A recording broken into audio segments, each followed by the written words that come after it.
Hello, everyone. Welcome to my show, Curryup Startup Leadership Podcast, a podcast to spotlight world-class Asian entrepreneurs, C-suite executives, and leaders who provide candid insights and wisdom from their personal journey to inspire you. And this is your host, Priyanka Komala. And if you're watching us live on LinkedIn, do remember to subscribe to us by following me, Priyanka Komala, as well as our Curryup Startup Leadership Podcast page on LinkedIn. And on YouTube, hit that subscribe icon so you can stay tuned with our live notifications. And we have something exciting we are doing today, which is debuting on Instagram. So to our Instagram followers, we're super excited to be part of Instagram and hopefully look forward to your support as well. Now, we have an amazing guest lined up for today, and he's a young entrepreneur based out of Michigan. Now, let me unveil who that special guest of mine is. Hi, Tej. Welcome to the show. Hi, Priyanka. Thank you for having me on. Absolutely. Such a pleasure, Tej. So to our listeners, Tej Yale is the CEO of Think Impact. Before I unveil more information about his startup, Tej, how is it snowing in Michigan? Tell us a little bit about the weather over there. Yeah, I mean, it's today and tomorrow it's supposed to be snowing, but as they say in Michigan, it's always kind of unexpected weather. So I guess we'll see what we have in store. That's pretty cool. That's pretty cool. And I went to school at the University of Michigan. So it's always nice to have nostalgic memories, thinking about winter times and how the world works in the Midwest. All right. So for our listeners, let me tell you about Tej Yale. So Tej is the founder and CEO of Think Impact, which was founded in June 2017, and it's based out of Michigan. He's focused on helping organizations expand their digital footprint. One of the best things that I love about Tej is he recently won the Young Alumni Award from Oakland University, which recognizes business leaders that are making an impact in the local community. You know, such wonderful things that you are doing at a very young age, Tej. So tell me, what does it feel being Tej? Yeah, I mean, like you said, I was born and raised in Rochester Hills, Michigan. But for me, in terms of the business part of it, I was always fascinated with business as a whole, and being that entrepreneurship ran in the family as well, and my mom was working for corporate America, it was also my dream to always have my own business at some point. And in terms of what I'm like, I'm just a regular guy that likes to challenge himself, likes to learn new things, and travel the world, explore different cultures, take part in sports, and just all around being around a great supportive circle. That's amazing. Now tell us about Think Impact. How did you coin this name, and what kind of digital footprint work do you do to help organizations succeed, especially in these challenging times where having a social media and a digital presence is very essential for all organizations? Yeah, so Think Impact, as you briefly mentioned, was formed in June of 2017. But before we actually formulated the company, I did my own marketing research, if you will, with local businesses to actually see how many local businesses have a digital presence, or what sort of if they're active on Facebook, Instagram, which proved to be essential tools, as you mentioned. And so first I did that initial case study, and the results were rather surprising. It was, surprising to see that not as many small businesses were utilizing, all of these platforms to their advantage. And so some of the other companies, small companies, had approached us as well that needed help with marketing strategy and social media and branding. So based on those results, it was, seeing that there was a demand, we formulated the company in June of 2017. In terms of the effect that it's had during this pandemic, I think it's definitely changed a lot of business models. I think particularly those that go, that before COVID were in a brick and mortar sort of business model and, relied heavily on in-person marketing and going the traditional marketing channels, sending out newspapers and marketing in magazines. It's definitely shifted. And I think with now, running Instagram ads, LinkedIn ads at the palm of your fingertips, and if done properly, I think the results are rather surprising. And a lot of small and emerging businesses can see a big ROI. And a big part of that is educating these small businesses on educating them on why digital seems to be the new wave, at least from what we've seen. And it's also, I think, made existing businesses probably pivot to even more target demographics and more target markets, and realizing all of that can be done in an online world.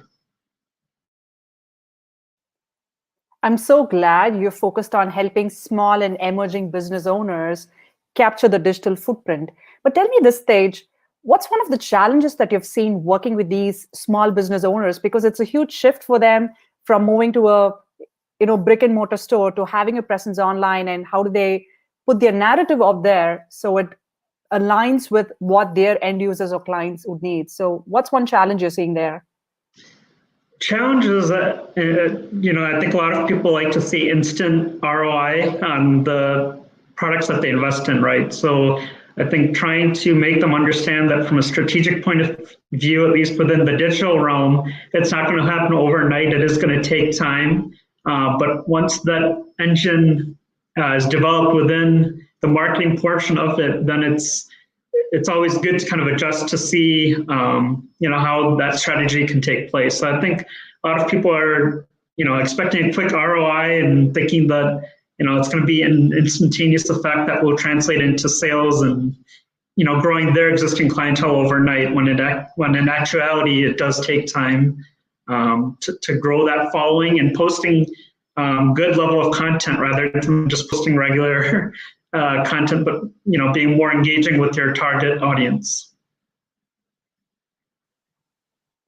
You bring up a very good point in terms of targeting your audience and posting quality content that's engaging. Because one of the challenges you see in social media is you need to have instant follower base. But how much of quality your follower base is doing by working with your content, that's like the missing piece of the puzzle always. Yeah, no, absolutely. I mean, I think a lot of people think that they just have to post for the sake of posting, and that will somehow translate into more likes, which then translates into more followers.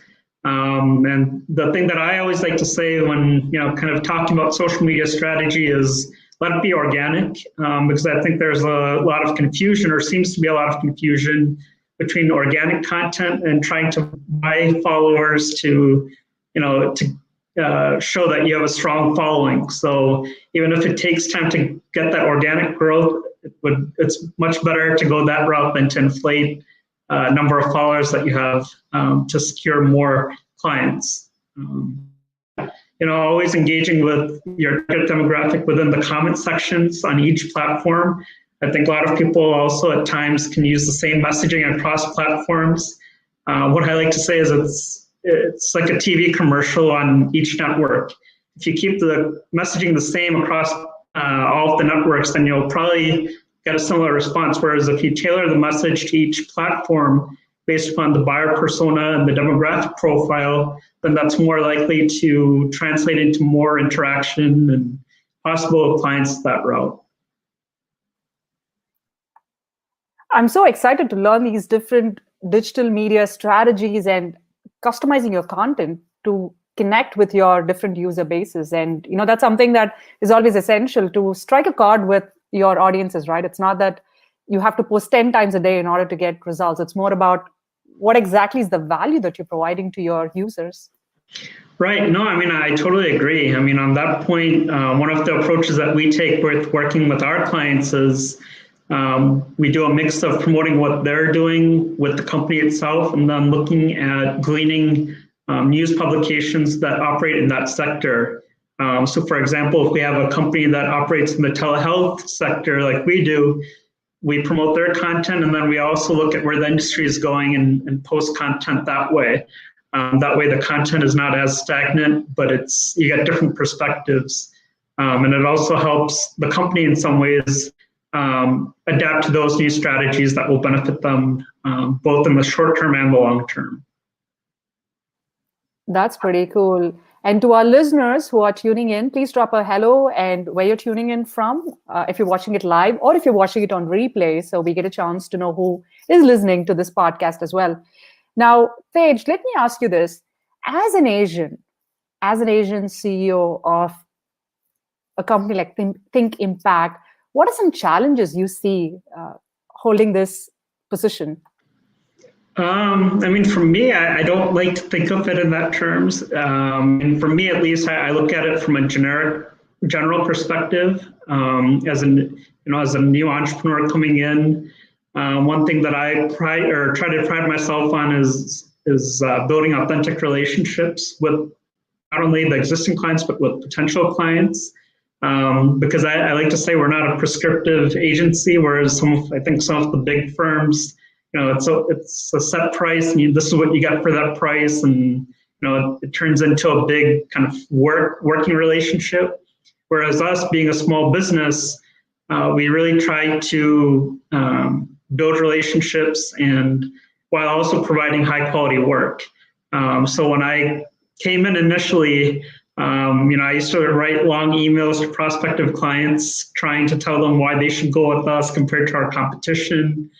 But learned very quickly that that approach needed to be tweaked a little, and then just having confidence. When approaching new clients, I would have my pitch deck and make it very short, simple, concise, and tell them why we're a better choice over our competition. So it's a long-winded answer, but I think for me, I just look at it in a general sense rather than kind of looking at it through that perspective.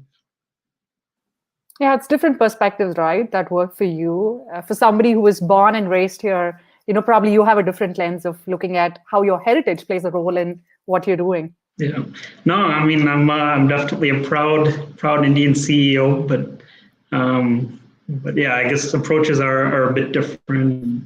But for me, I don't like to, I guess, kind of think of it in that niche. It's just, I guess, more about strategy and hopefully trying to win over new clients and customers and grow from there. So based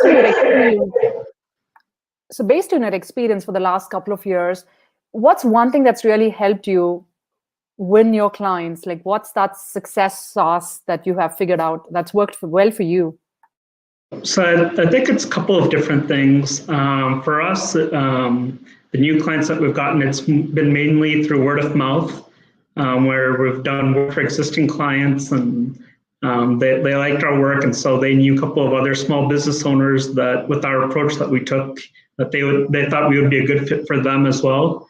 And then through LinkedIn and Twitter, been getting a lot of DMs and people reaching out through some of the posts that I've posted. And but it's also, I mean, I've also ventured into different industries, or at least kind of reached out to people in some of the emerging sectors like AI and machine learning, just to kind of get their perspective on how they started their company and also trying to land them as a client.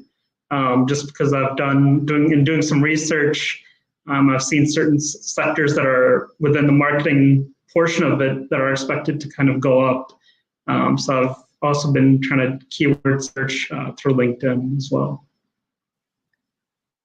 So what are some of the future trends that you're predicting in terms of, the different domains, that be it AI or 3D printing, that you see as the future? Can you share some of those with us? Yeah, so I think 3D printing is definitely a big up and coming trend. I actually had a client within the 3D printing sector that we work with. And then I think VR and AR, a combination of using those sectors through technology, for example, similar to like the Google Glass, for example, but where it's more virtual and more augmented. And then AI, automation is the name of the game. I feel currently right now. And we have a client that's actually also based out of Michigan that specializes in autonomous vehicles, and we help them with their marketing as well. So in addition to that, I think, a lot of these face cameras where they use AI technology to kind of, from a marketing approach, they use that to kind of make marketing decisions, and deep learning as well. Interesting technologies out there, right? So that's super cool to see how the future is evolving so fast. Now tell us this, Tej. You've been in the business of entrepreneurship for a couple of years. How do you handle low moments in your life as the CEO? Yeah, no, I mean, it's definitely, I think, entrepreneurship definitely has its ups and downs. But for me, I really think about it in two ways, I guess. For me, usually get advice on, if I doubt myself or something, I usually talk with my parents because, like I said, one, my dad has his own company, and then my mom is in corporate. So if I ever run into any doubts, I kind of take their advice on how to approach certain things and from a strategic point of view, and then kind of remembering why I started the company. I think at times entrepreneurship can be, to some degree, put on a pedestal. I think a lot of people think by having that in their Instagram, Facebook, Twitter bios, that somehow makes them fully knowledgeable about entrepreneurship. So just trying to, for me, I read a lot, read a lot of business books, just to kind of keep myself educated within the business facet of it. And then watching YouTube videos, just learning about different trends and following a different couple of websites in terms of what the latest is on social media platforms and what end user features that they're trying to include and how that would benefit, and somehow try to incorporate that within our marketing strategy as well when approaching prospective clients. That's pretty cool. We do have a live listener tuning in whom let's acknowledge. We have Peter who's joining in. Hey, Peter. Hey, Peter, welcome to the show. And if you have a question for Tej, please drop it in the comment box as well so we can get it answered. All right, so tell us this, like when you started entrepreneurship, was there a pivotal moment that made you feel this is it? I mean, I think for me, it was a culmination of different experiences that I had. So while I was a student, both undergrad and grad at OU, I held many internships and then many corporate roles as well. So some of the internships that I worked were in sports and entertainment, so it kind of provided a marketing lens through that, working for Oakland County government and the county executive and kind of seeing strategically how it's done there. Then working for a global company called Henkel. They're based out of Germany, and I was supporting their global chief marketing officer. So I guess through some of these roles that I had, it provided different perspectives. And then something that even kind of confirmed my entrepreneurship thing, or my entrepreneurship interest, was doing independent study projects through OU School of Business. So one of them was establishing a successful partnership between an aviation company in Bangalore and Michigan, and kind of dissecting how that partnership came to be. And then the other one was actually marketing. We have a program here called Ideas to Business. So helping market that, where students can pitch their business idea to the dean and the marketing faculty, and kind of writing content for that, as well as working for this autonomous company as well. So learning about different technologies and kind of using that culmination of experiences to help jumpstart Think Impact in 2017. I think it's great you had this congruence based on your career experiences as well as from your alumni network as part of your school that helped you really push yourself into entrepreneurship. And I'm so glad you had this opportunity. But what advice would you give to some of our listeners on finding that path towards entrepreneurship? Like, what's one thing they should do to position themselves as an entrepreneur?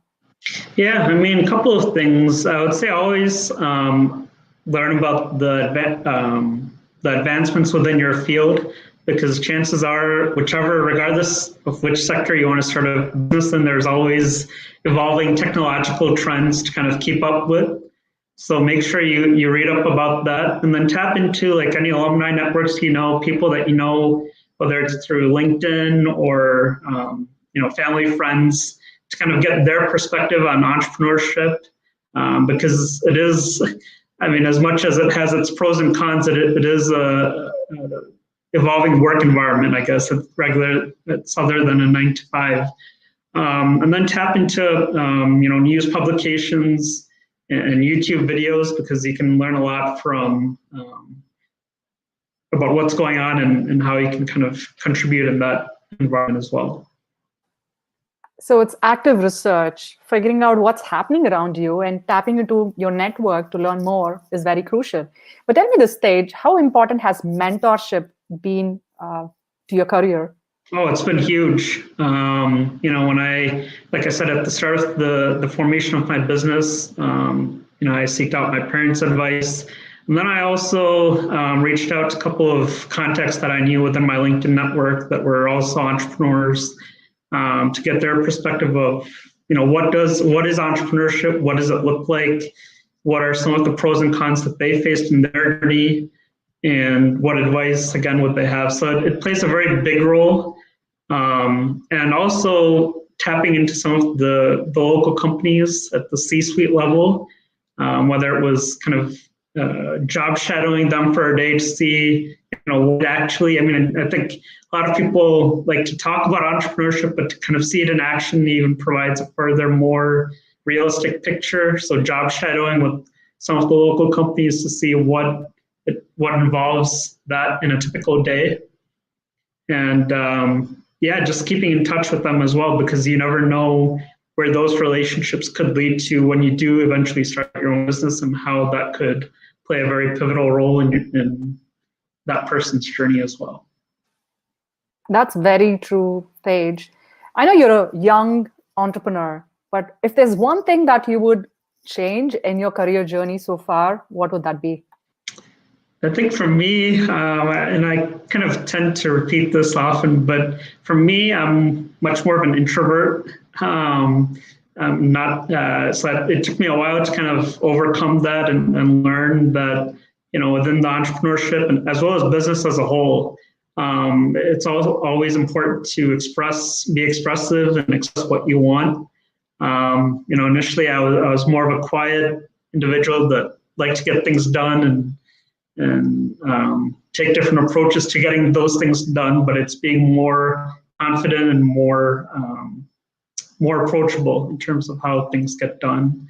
And then always continuing to learn, even from, competition and, to see how I can frame Think Impact in a way that can be that can be helpful to anyone within that needs marketing help, whether it's small to mid-sized companies or other companies in the local area. That's pretty amazing. It's such a beautiful transition, the way you described it from being an introvert. But you know how introverts have a lot more power in terms of getting things done in a different approach, right? So what is one thing you told yourself when you felt like as an entrepreneur, you got to be extroverted, you got to network, and you got to be, a different personality? What is one thing that kept you going when you had to shift your personality from introvert to being more extroverted? Yeah, it was definitely, I think in terms of things that I did, took some public speaking through the Dale Carnegie course, because initially I had, some of the stage fright in terms of presenting, and, I used to talk pretty fast. And so I kind of took public speaking that way when I present to prospective clients, it could be more relaxed rather than kind of trying to rush and make a good impression and rush that process. And then really it was just more of a can-do attitude. I think just trying to push myself, not being very expressive that much, but just keeping that internal mind and having the encouragement of my parents and family and friends, that definitely helped as well. Thanks for sharing those candid insights, Tej. And look where you are, on our Curryup Startup Leadership podcast, and how wonderful it is to hear your story of transformation in a way where you've really focused on the different aspects of your personality that could be a brand ambassador for your company. Oh, thank you. Yeah, no, like I said, thank you for having me on. It's great to be a part of a show that highlights very successful entrepreneurs in different sectors, and hopefully I can live up to the level of entrepreneurs that you've had on your show. It's always wonderful to provide a platform like this podcast where I get to learn a lot from my guests as well. There are different aspects of our leadership and different aspects of our journey where we can all feel inspired, and we want to focus more on rising entrepreneurs like you as well. So, we are in this journey together. So super honored to have you on the show, Tej. Thank you. Appreciate it. Sure. So as a reminder to our listeners, if you're watching this live or are going to watch it on replay, do drop in a question or a comment to win a free mentoring session with Tej. So it's exclusive and you get a chance to learn from some of the brightest rising stars in the States. So, keep those questions or comments coming in. Now, Tej, let me ask you this. You have Think Helping, which is a nonprofit that's focused on creating an impact in the community. Tell us the idea behind this seed of thought. Yeah, so I mean, for me, I've always appreciated the support that I've received. And I have this belief that if you're at a certain point in your organization, be it entrepreneurship or within an organization, and people have supported you, it's important to give back. And so with that vision in mind, I launched Think Helping in July of 2018, so a little over 2 years ago now. And we provide similar services that Think Impact does for nonprofits. We're more cost effective because we often understand that nonprofits need help and they're often bootstrapped. But for us, the biggest kind of pillar within that is giving back to the local community and trying to make a big difference. Not only take, but give back as well. And so through Think Helping, we've actually formed partnerships with two of Michigan's largest nonprofits, one of them being the Komen Race for the Cure event that we managed in the fight against breast cancer, and then the Epilepsy Foundation of Michigan. And so those are two of the biggest marketing campaigns that we've helped out with, and also open to helping out with other nonprofits as well. And I'm so glad to hear your philosophy of giving back to the community as well in this journey of entrepreneurship.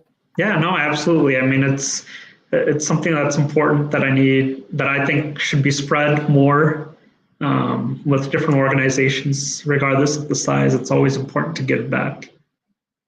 That's amazing. We have a fun rapid fire round for you. Are you ready for it? Absolutely. So you tell us the first thing that comes to your mind when I say the following. Who's your role model? Parents. What does success mean to you? Success means managing it in an effective way. Obviously, at the end of the day, having your own company, you want to have success with that as well, but that shouldn't be the entire definition of success. So kind of managing that with, family life and enjoying time with family and friends. What is one fun thing about Tej?